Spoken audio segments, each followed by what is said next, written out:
It's really hard to put it into words. It's just immense. It's just complete shock. Also being, I guess, its first year, like it's for me, it's like an accolade that I wasn't expecting to receive, and it means something substantial. And when somebody stood up and said the award goes to Andy Barker, I waited for Andrea Baker to stand up, and she didn't. And people looked at me, and I realized it was me. And that was genuine shock, horror, wow.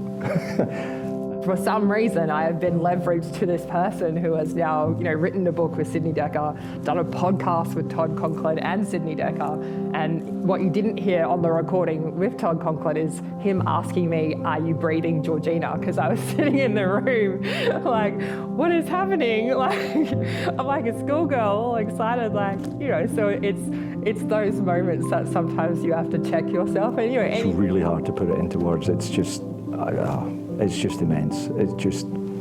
It's like everything that I've been working for 30 years, wrapped up in a piece of paper that I sent to you guys that represents the culture shift and change that I managed to create in such a hostile environment where nobody really cared and human values aren't a thing. And I stuck my elbows out, and it was hard. It was hard professionally and personally to do what it is that I did.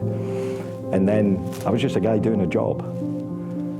And then it came out the other side of it, and then I looked back at what I did, and I thought, well, maybe I achieved something there, right? I view myself as a nobody, I guess. Like, I'm not famous, I'm not, I don't feel that I'm influential or anyone spectacular.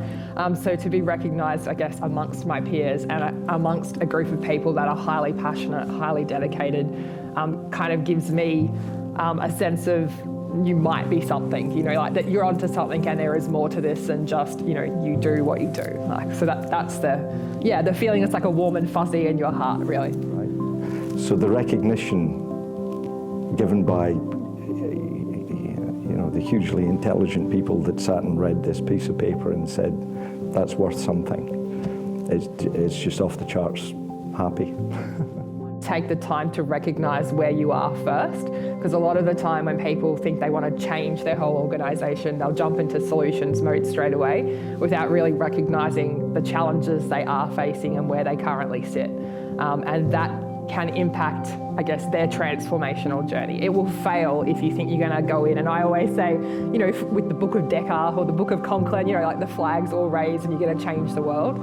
That's not how change is done. You need to kind of have micro experiments, use pockets of excellence, and go forward doing that. You can't just change your culture or change your way of doing things overnight. And when you fix relationships, people share information, people make better decisions, and every business outcome gets better. And it just so happens that safety is a business outcome like any other. So if you can fix how the company operates and connect people, everything just gets better. And it feels like a much better place to work, right? Mental health ticks up, everything ticks up.